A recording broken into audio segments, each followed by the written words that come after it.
can all join palms and repeat after me. I take refuge in the Buddha. I take refuge in the Buddha. I take refuge in the Dharma. I take refuge in the Dharma. I take refuge in the Sangha. I take refuge in the Sangha. Keeping the palms joined.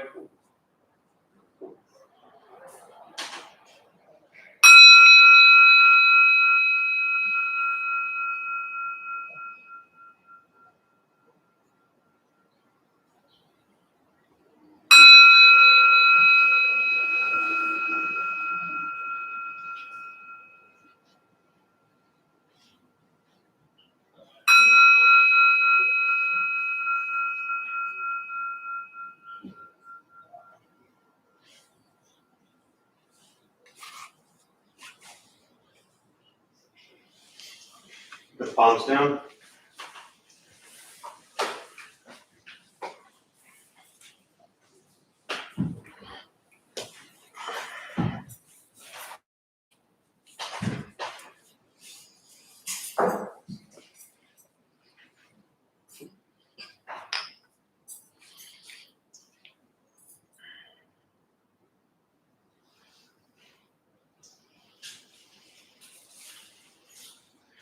All right, good morning, everybody.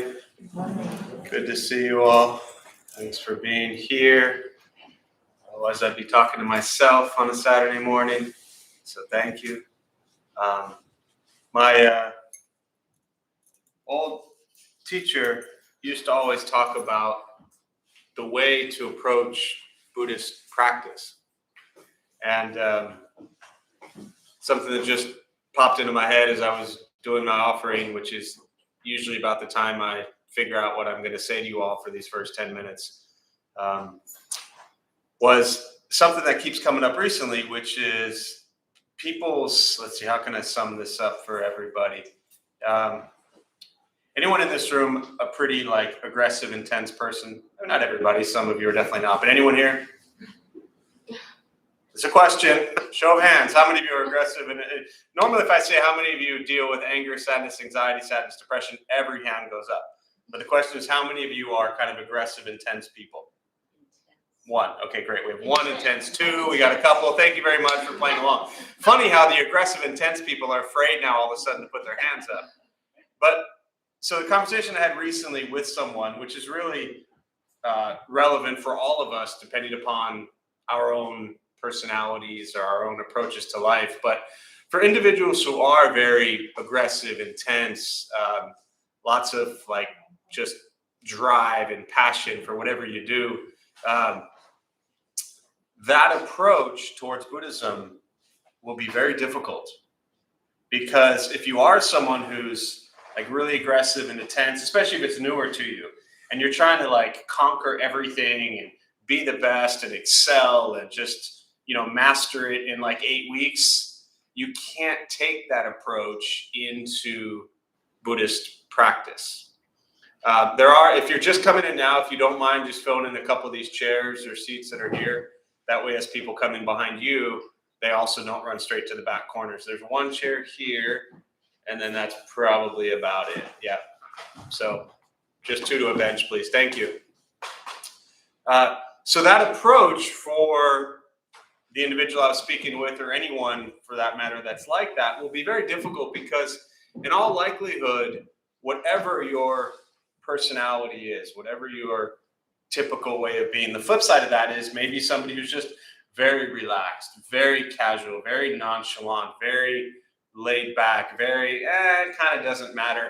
Whatever that approach is that you normally take with things, if you would take that approach into Buddhist practice, you're going to struggle. Because to the first example, Buddhist practice is not something to conquer. It's not something to win. You don't become the best at it, after an 8-week course. It just doesn't work that way, right? You have to begin to recognize what is hindering your ability to practice. So if you think you're going to beat Buddhism in 2 months and all of a sudden be, better Buddhist than the person next to you, you're going to have a lot of difficulties, right? The flip side of that is if you're somebody who is maybe more laid back, casual, kind of nonchalant. I don't want to say lazy because I don't want it to sound too negative, but if that's your typical approach to things, then you're also going to have difficulties with Buddhist practice because Buddhist practice takes tremendous amount of effort. So if you're sitting there waiting for like, you know, the 3,000th Dharma talk that's eventually going to like, you know, rattle around in your head, you're going to say, oh, I finally get it. It doesn't really work that way either. So what it comes down to is to try to find a balance of recognizing that whatever way of being that you are, and again, these are not judgments, these are not critiques, this is just awareness of our own personalities. Whatever recognition you have of your personalities and your style of being has led to a life that has brought a lot of suffering for yourself because you wouldn't be here if you weren't suffering.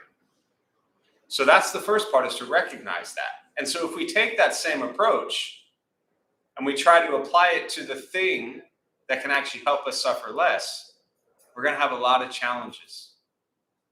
So recognize, again, to kind of close this thought, recognize what aspects of your personality have maybe led to struggles, suffering.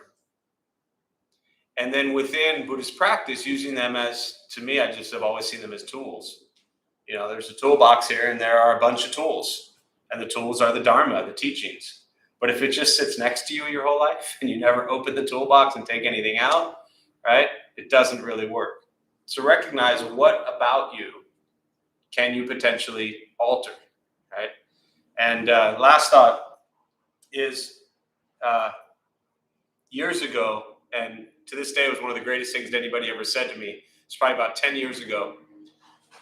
And I was in an argument with someone, it was a friend of mine, a very close friend of mine. And I was arguing with this person and, you know, we went back and forth and I said to this person, well, that's just how I am.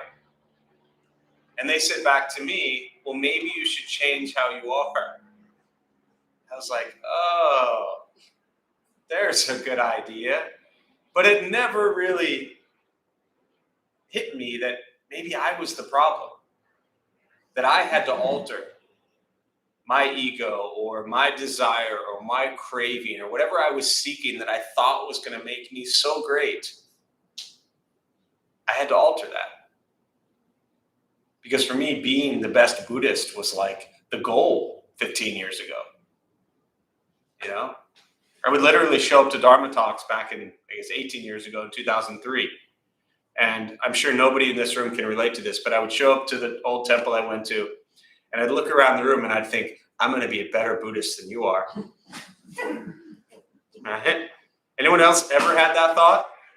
No, I'm sure we don't have too many people that would admit to that, because that wouldn't make you the better Buddhist. You wouldn't accomplish your goal. So, but for anybody laughing inside, right? Like, that was my approach. Like, I'm going to be a better Buddhist than everyone in this room.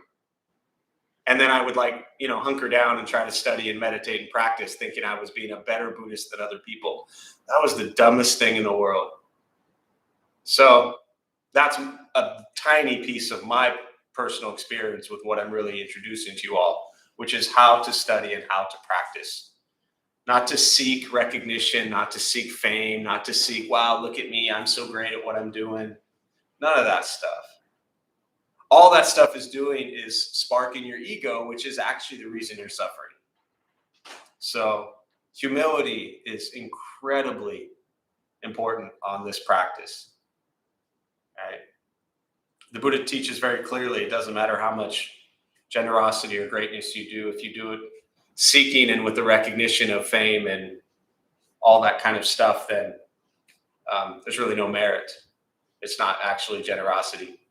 It's now just serving yourself and not others. So we want to actually be aware of this as we go through our practice. So, all right, with that being said, we'll start with a meditation practice. We can all work on being a better meditator than the person next to us.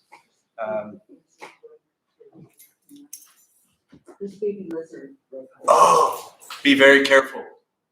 Wait, hang on. I know, I wanted to. No, I know. We, yeah. Where to go? Right. Right there. Oh, very cool. Okay, can you stand up for a minute? Travis, will you get me a cup, please? Thanks. Lift the pillow up and. Hang on, Yeah. hang on. I'm an expert. I'm no expert, but we do rescue a lot of baby lizards around here. Right now, the baby lizard's incredibly scared. I speak lizard. I don't know if this is gonna work, but we'll give it a shot. We're always afraid that somebody's gonna step on the lizard. They're tiny. Tiny. Your master returns. Exactly. Right next to And next, let's hope you can do better than that. We don't know. Good life, bad life, we don't know. But this may or may not work, but this is how we, thank you. Okay.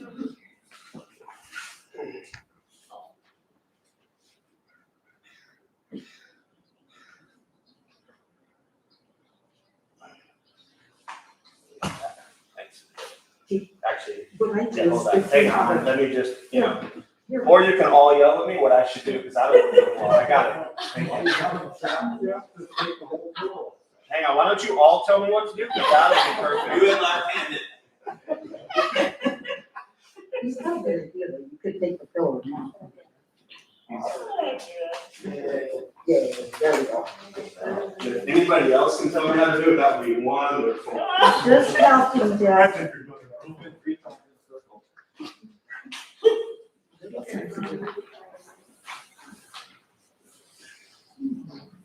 You got the magical suit today.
Oh, perfect. Thank you.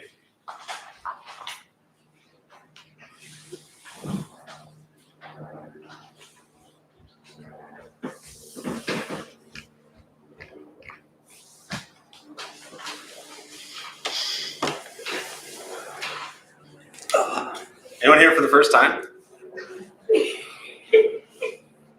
Nice. It's a great first visit to the Dharma Temple. All right.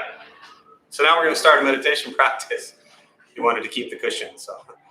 A couple things I'll tell you before we begin. Nothing's going to happen to you. You will not float away. You will not have any mystical, magical experiences. The mind that races all day long is not going to shut off. Don't judge your practice. Meaning, don't ask yourself, is it working or not working? Are you doing it right or doing it wrong? We're just going to sit. We're going to breathe. You'll hear sounds inside, outside. This is life. Life is filled with chaos. The practice of meditation is learning to get quiet and still within all the chaos. Posture, you just want to be comfortable. If you are on a cushion, it helps slide into the front third, pushing the stomach forward. Allows the back to straighten. Sitting on the bench or chair, also just trying to sit up straight, relaxing the shoulders. Hands can be on the knees or in the lap, whatever's comfortable. I will guide us as we begin, and we'll settle into a little bit of silence. Most important, do not expect anything. We're just going to sit and breathe.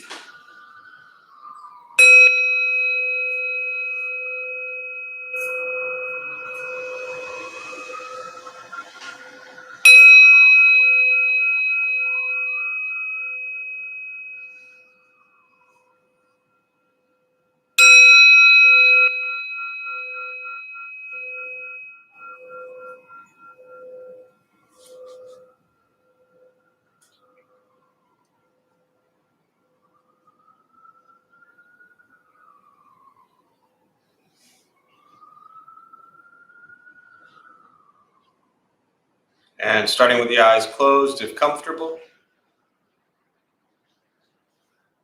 or slightly open.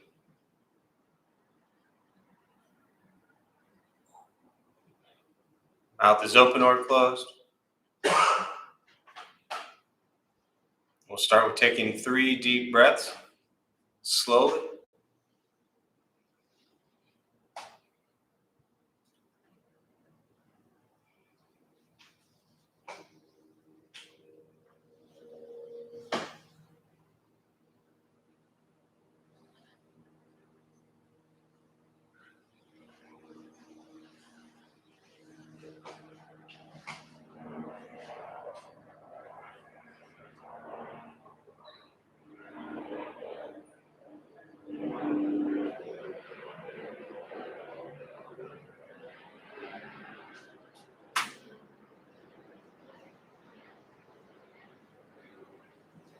And eventually, settle into a natural rhythm of the breath.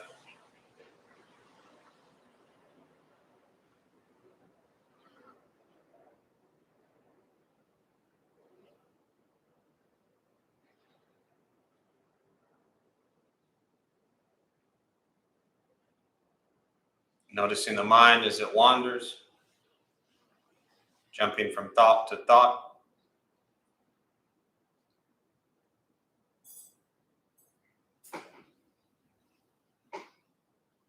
Start with gently guiding the attention, focus to the stomach or chest. Breathing in, feel them rise.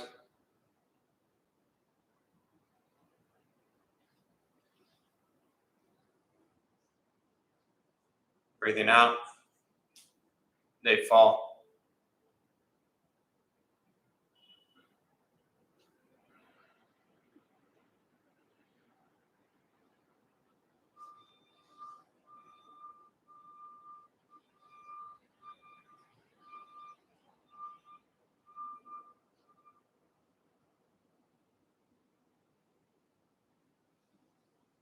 Simply continue this practice, observing sensation of breath.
As the mind wanders,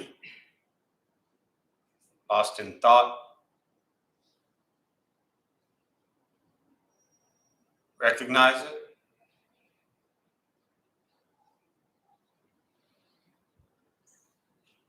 Release that thought.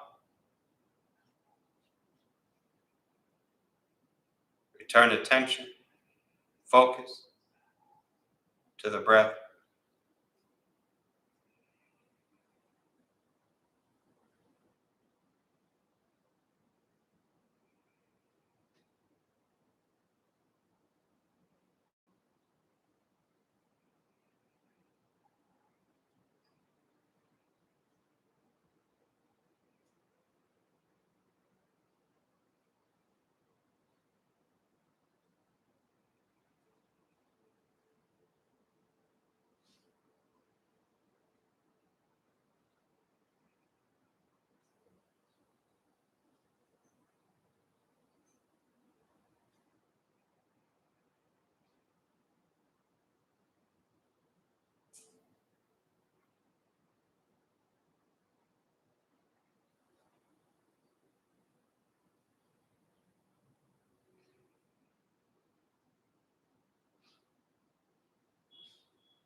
Where's your mind? Lost in thought?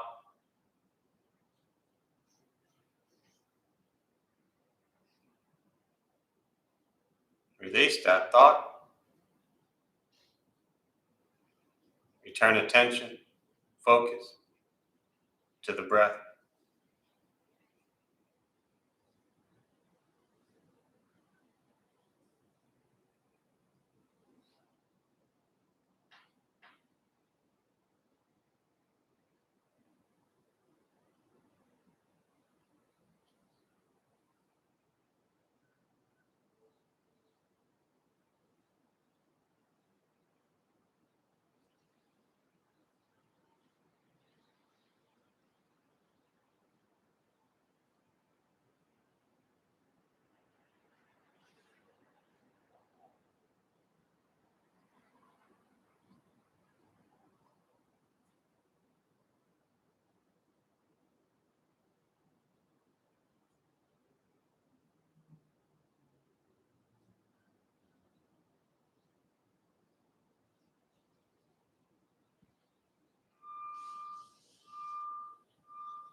Keeping the mind alert.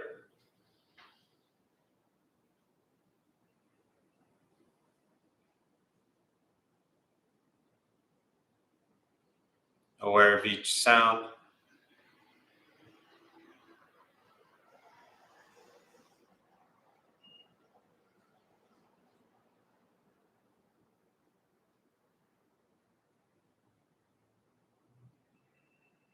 Each thought.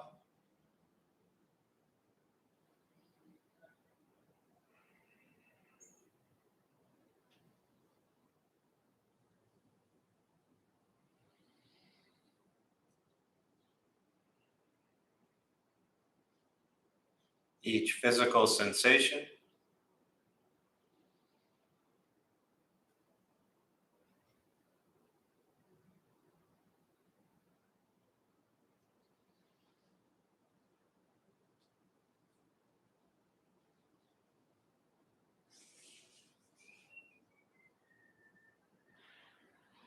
Yet concerned with nothing but sitting,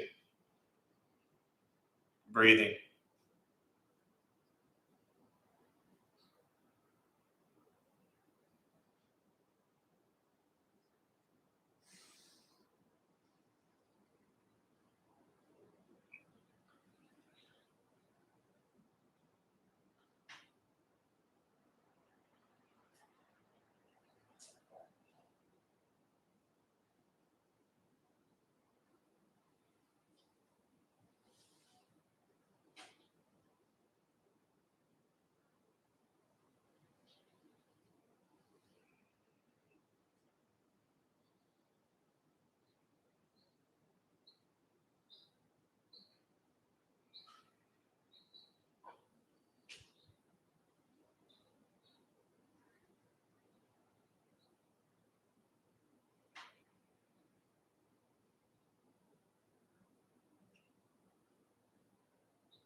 And with the body still, rested, and the speech quiet, aware of all sounds,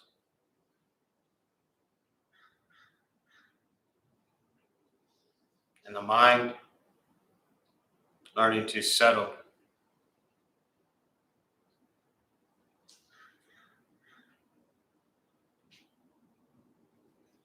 Know what it's like to just sit and breathe.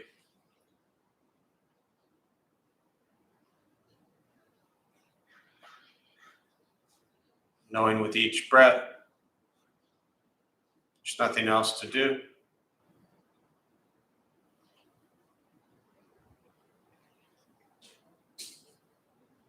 Nowhere else to go.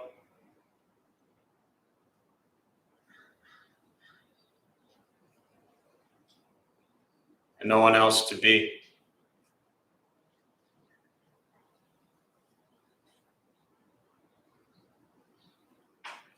Everything beautiful, just as it is. Sitting, breathing.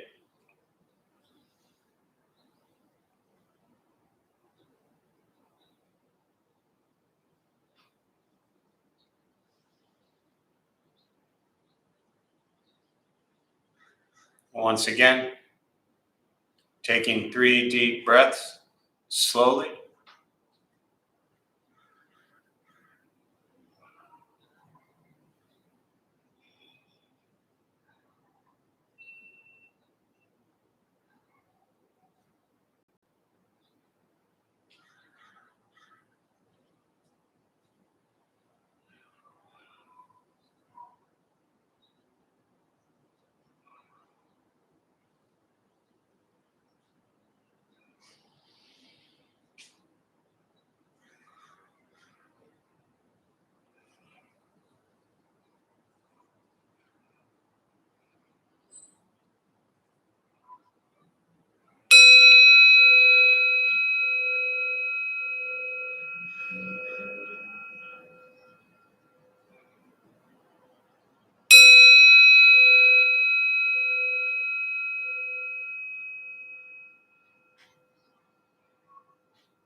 And as you slowly open the eyes,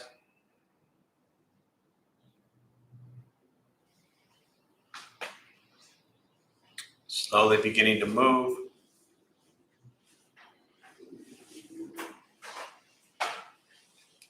Most important, with the practice of meditation,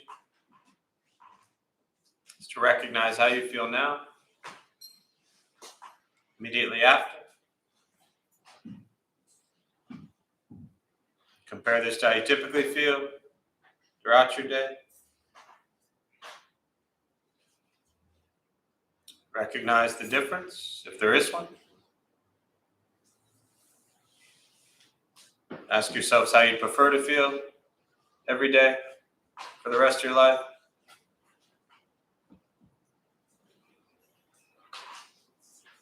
And realize however you feel now, if it's quiet, calm, still, or a busy mind, racing mind, whatever you're sitting with at this moment, has nothing to do with anything I said. It's nothing to do with how we sit, hold the hands or cross the legs. It's nothing to do with the sounds around us or anything else for that matter. It has everything to do with your own mind and your own mind's reaction to an external condition. This is what the Buddha called pratitya samuppada, means dependent origination. This is the basis of the Buddha's awakening. The word Buddha simply means awakened. He was a human being, no different than any one of us, who began to understand why he suffered, why he got angry, sad, depressed, stressed, anxious. He began to understand the causal relationship of all phenomena.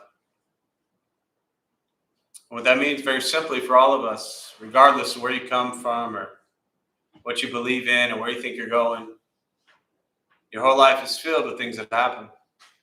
You react. More stuff happens, more reactions. That's what we get. This practice is learning what it's like to respond to something quietly, peacefully, still.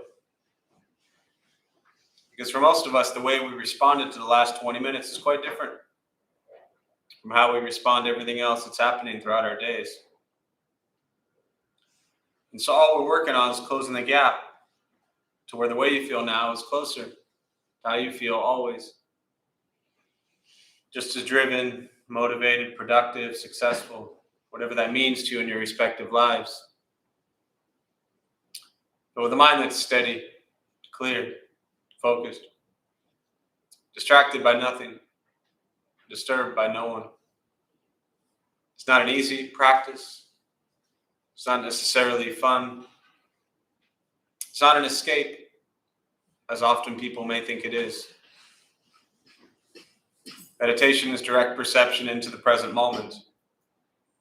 And that present moment is often very difficult.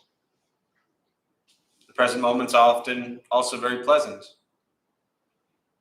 But either way, this practice is learning to be with things as they are. Meditation is free. Buddhist practice, free. Sitting, breathing, learning to be kind to yourself and everybody else around you. Once we stop trying to change, fix, control, manipulate everything outside of us, and we work on changing our mind and our reaction to the world around us, life gets simpler. But it is a practice. It does take time. And as I started today talking about, it's something that doesn't have an end. There's no finish line. There's no, well, I'm done with that Buddhist stuff. Unfortunately, I wish it was like a, 3-year education or something like that, and then you're done. But it is learning and integrating this practice every day of the rest of your life. Because every day for the rest of your life, you'll face challenges and difficulties and conflict. And so the practice is to bring kindness, compassion, wisdom into all of these situations.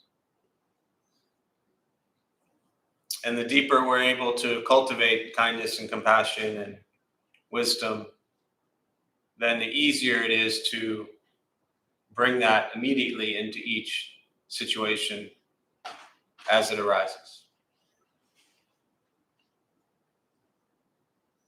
But always difficult.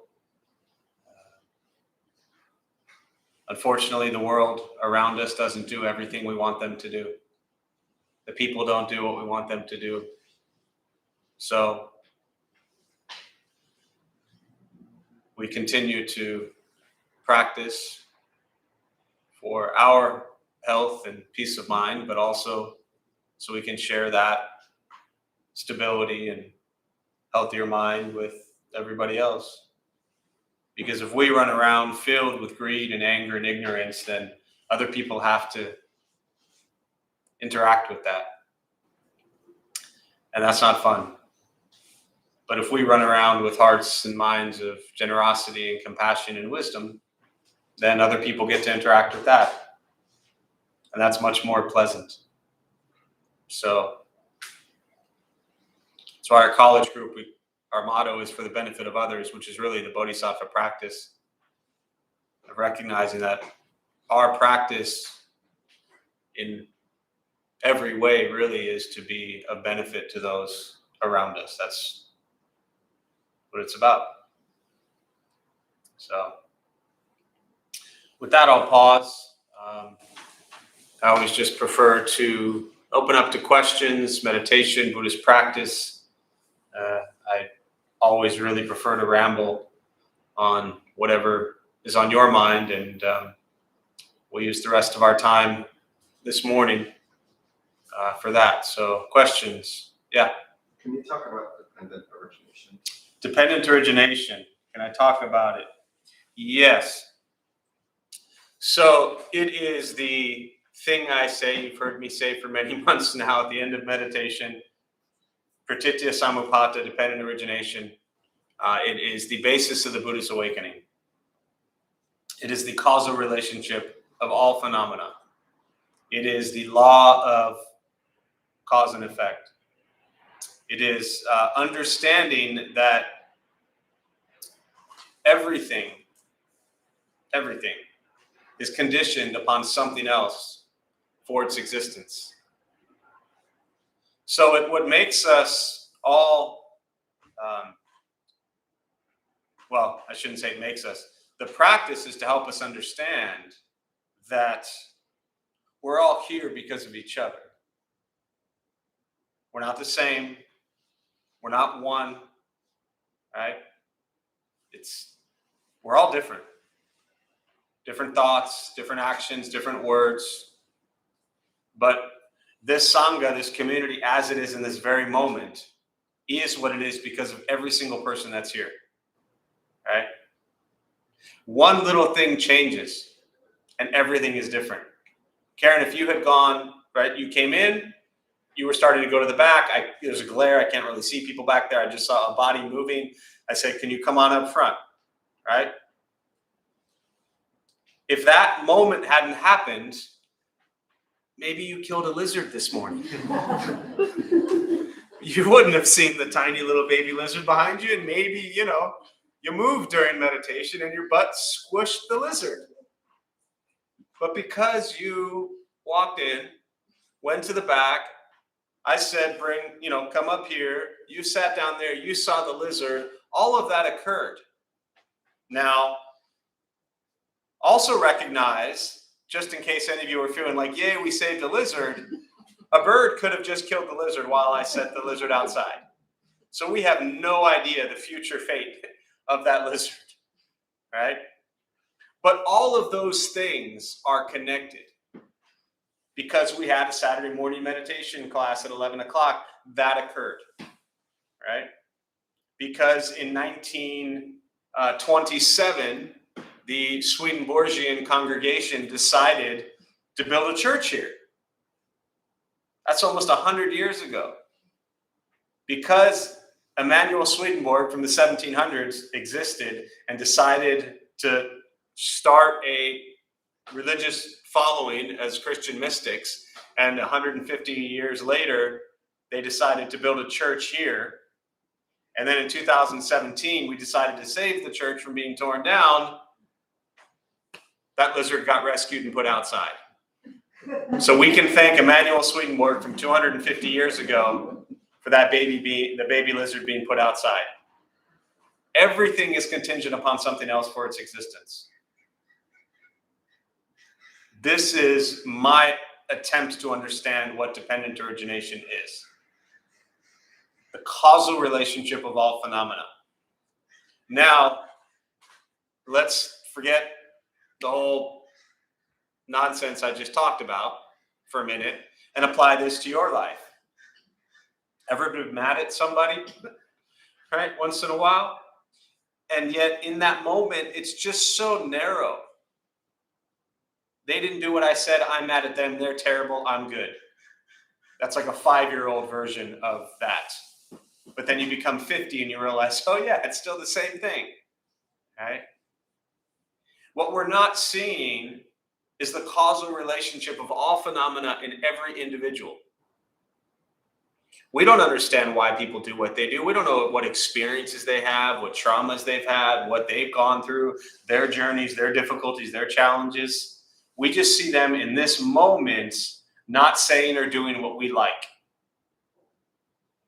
And therefore, we're not getting what we want. And so we make it so immediately about us very often. very rarely do we look at the law of cause and effect, the causal relationship of all phenomena, the chain of causation, really.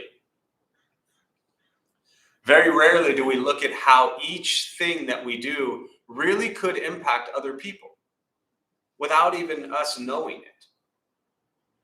We just think, well, this is good for me, so I want it now. And we don't recognize what ripple effect that could have on other people. And that is because, as the Buddha taught, we start with having this view of the self that we think is so important. And it doesn't mean we're not important. It doesn't mean we don't exist. It just means that we exist very differently from how we perceive ourselves to be. We create a story about who we think we are. And we spend our entire lives playing out that story. And we build this identity, and everything we do feeds into that.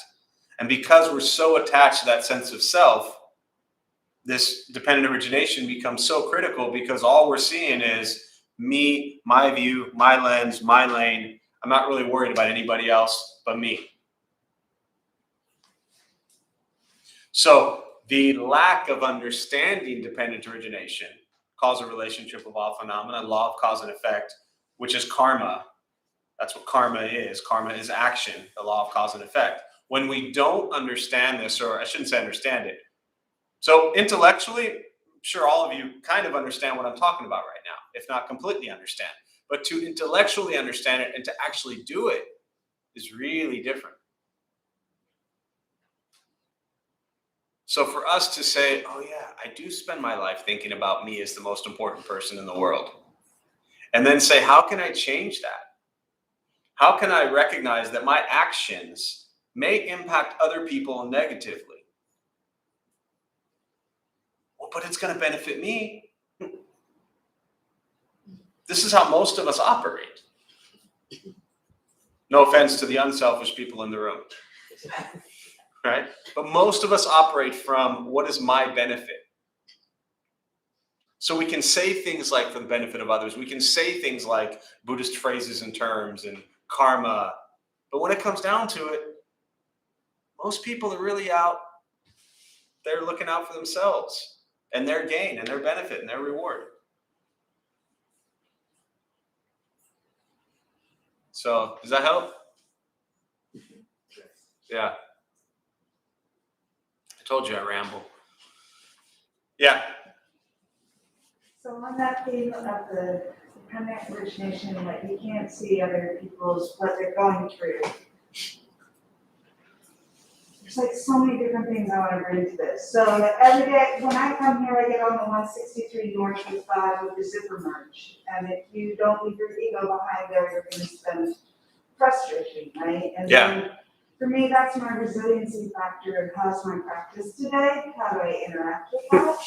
So then when I get here, like if I arrive, just scream and then I walk in and go, like it didn't matter. But the more I come here, the more I get that space to breathe and not react.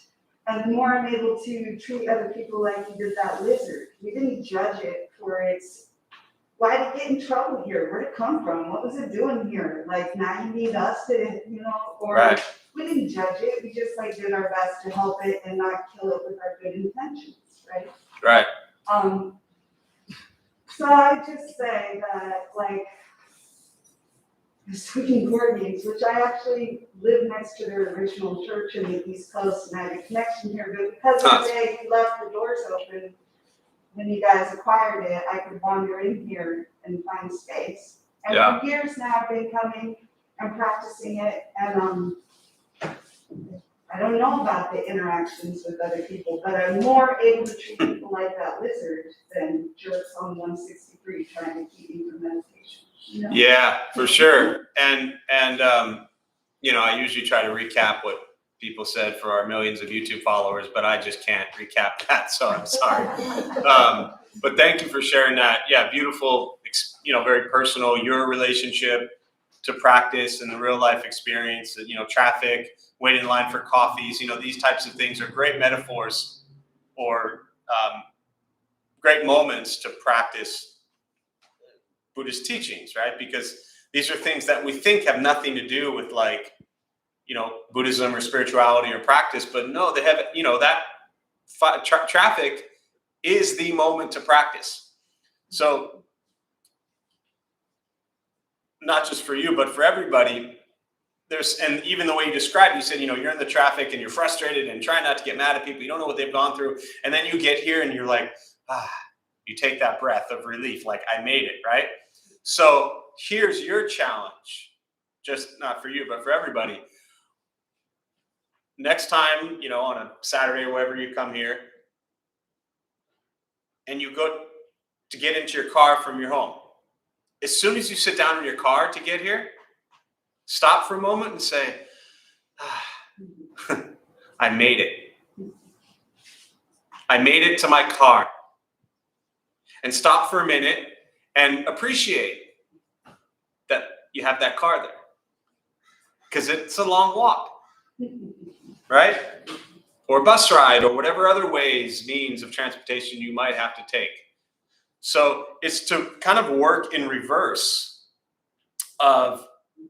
and that's such a common thing I hear year after year after year, is that, the feeling people have when they come into not just here, but any place like this. It could be a yoga class, could be whatever it is you go to that like gives you that sense of relief. Try to recreate that experience in every other place. Appreciate having a car. Appreciate when you sit down and have breakfast, whatever it is, say, I get to eat today. This is really wonderful. How lucky am I to eat? Sure, go right ahead. Because I think that's what it is the more I practice that, the more I am able to find those spaces outside and just have gratitude. Like Yes. Today in that traffic, I found the moments I'm always looking for to sit and have a sip of coffee and look Right. up at the trees, right? But Yeah. we also have to make choices in our life to create that space. So Yeah. I think so gratitude. Definitely. And that's what, for me, these teachings do. They help us reflect on, and the longer we do this, the easier it becomes to bring this into other areas of our life outside of a place like this, to where then eventually you're not like waiting for your weekly meditation just to go get calm and peaceful. The reason we all show up to places like this is because there's things in our life that are a mess.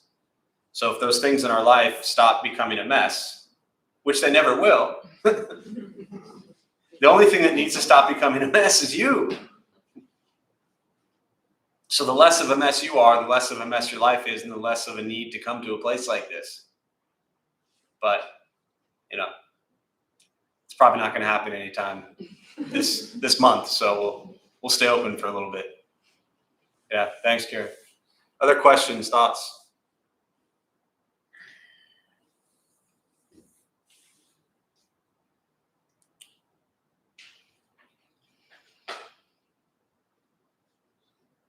It's funny, the traffic scenario also reminds me of what we were talking about, the second arrow.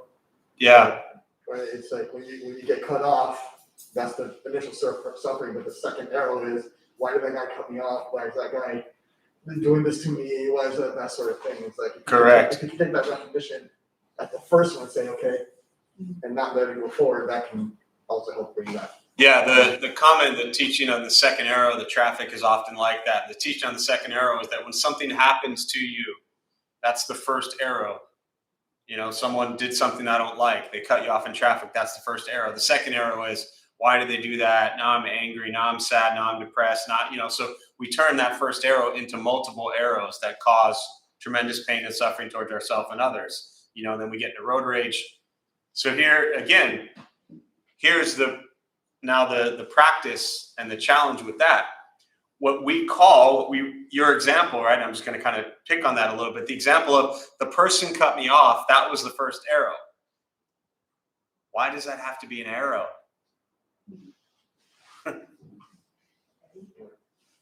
It didn't cut you off. Look how, I do too. We all use that language, right? But they cut me off? How? What does that even mean? So what that literally means is car A moved ahead of car B, at a pace, time, place that we didn't like. How dare they? They cut me off. And because they cut me off, I've now been hit with that arrow of being pissed off. Here comes Buddhism into practice. I'm going to be kind. I'm not going to yell at them. Look at me. I'm such a good practitioner. Great progress. Even better than that is to recognize they did what they needed to do, which actually has nothing to do with us. And that's part of the problem is we've all said it, I'm sure, right? But when something like that happens, we immediately internalize it as they did this to me. They don't know who you are. They don't care about you. They probably can't even see you. They know nothing about you. They're never going to see you again, most likely. You are nothing. They just needed to move. But in that split second, our entire life is like, how dare they do this to me? I'm going to show them. Right? No accusations, of course. I just,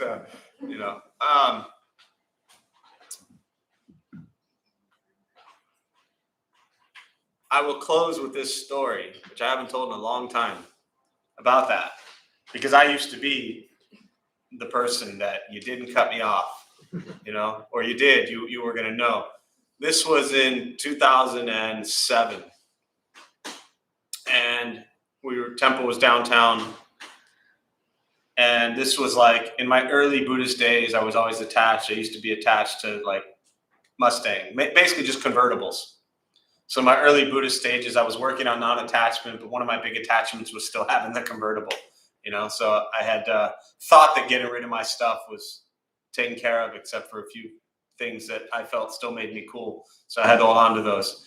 And I was driving, getting off the freeway, two cars merging.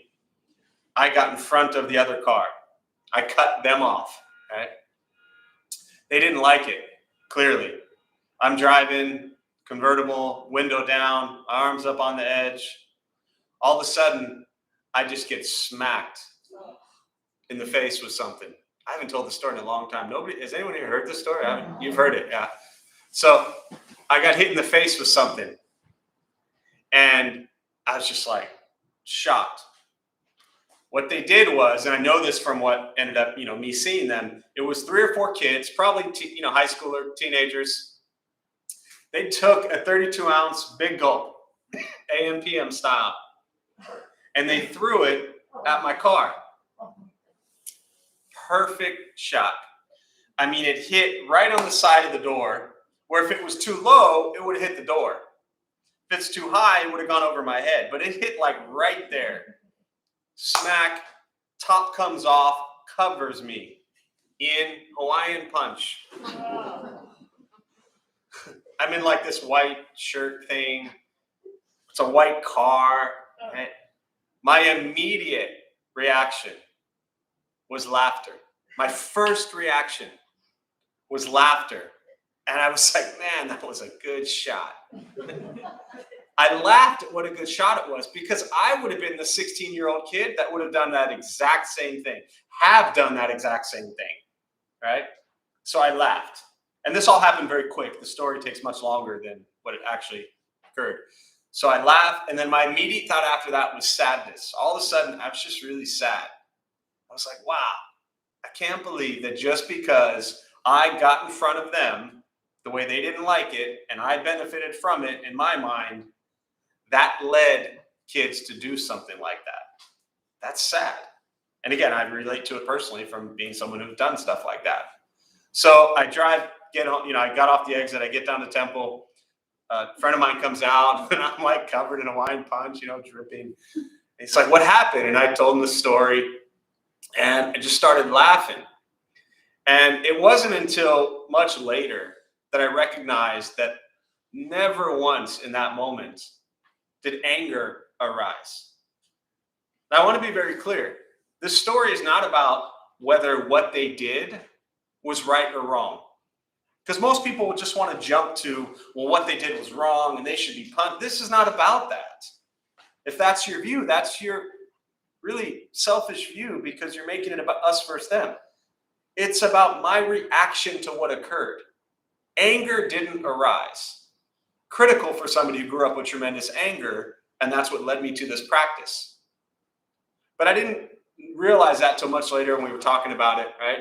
If that had been 5 years ago, 7 years ago, it would have been a different story.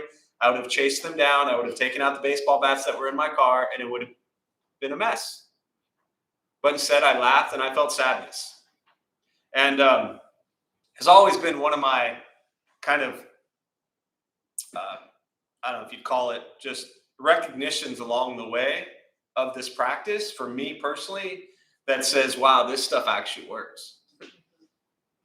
Because here I was, 4 years into going to a Buddhist temple and doing the Buddhist thing, and still obviously as now, a long ways to go. But I was like, wow, this stuff I've been working on for 4 years about dealing and controlling emotions and anger and not making it about me versus them, this stuff works. So, yeah. Thanks for that.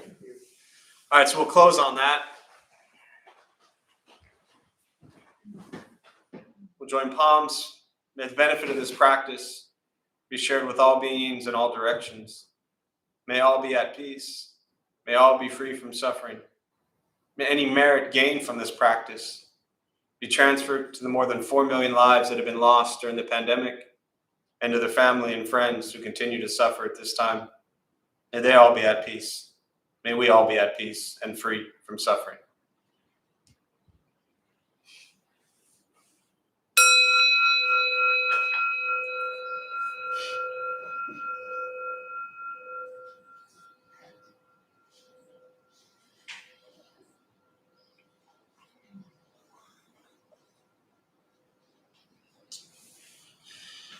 All right, a few quick announcements before you head out. Thank you all for being here. My name is Jeff. I'm a Dharma bum. We opened up this little temple about 15 years ago to bring Buddhist practice to those who show up. Those of us who lead, we're not monks, we're not nuns, we're not gurus, we're not masters, we're not teachers, we're not looking for students. We're just practitioners. We do our best to take our understanding of Buddhist teachings and put it into terms that hopefully make sense to those who show up. Just about every night we have different practices going on, different people leading. We closed for 16 months, as many of you know. We opened up about 3 months ago. So in person, we sit Tuesday night, Wednesday night, and Thursday night. I lead Tuesday, Alex leads the loving kindness on Wednesday, and Travis does the Dharma Bum basics and meditation on Thursday. And then, of course, here Saturday morning. And then we have 2 recovery classes in person. Tuesday night is downstairs, and Sunday morning is here. So anyone battling addiction, drugs, alcohol, life, whatever it may be, that's there. Everything else we have is virtual, online. We have, about half in person, half online. So you can still join that way for those who prefer. RSVPs only for this class Saturday morning and the recovery Sangha for Tuesday night because it's downstairs and we cap that at 17 people downstairs in the meditation hall. So other announcements, Monday through Friday, we sit in the morning, 8 and 8:30, just 2 25-minute silent sits. You're welcome to show up. Nobody leads it. There's somebody who hits a bell and 25 minutes of silence, and that's it. And then the Tonglen practice, it's a beautiful Tibetan Buddhist practice, Sunday night, that is virtual. If you have anyone, think of it as like a prayer request, anyone you know that's sick or ill and you want to send some love and compassion towards them, they'll do that on Sunday nights. Temple is closed all day, unfortunately. It's not like it used to be where we open up in the morning, we're open all day. We do close, and then we open again in the evening. We are open here 12 to 3 in the afternoon if anybody just wants to sit 12 to 3 Saturdays and Sundays. Buddha for You downstairs, same thing, is closed during the day. It is open now, Saturday at 12 and Sunday at 12, Sunday 11:30 really. But so if you need any books or anything downstairs, Buddha for You is there. And then that also is closed all week except for an hour before the evening classes. Again, we appreciate you being here. As you leave, please be careful of baby lizards that you may step on, and be safe. I wish you well, and we'll see you all soon. Thank you.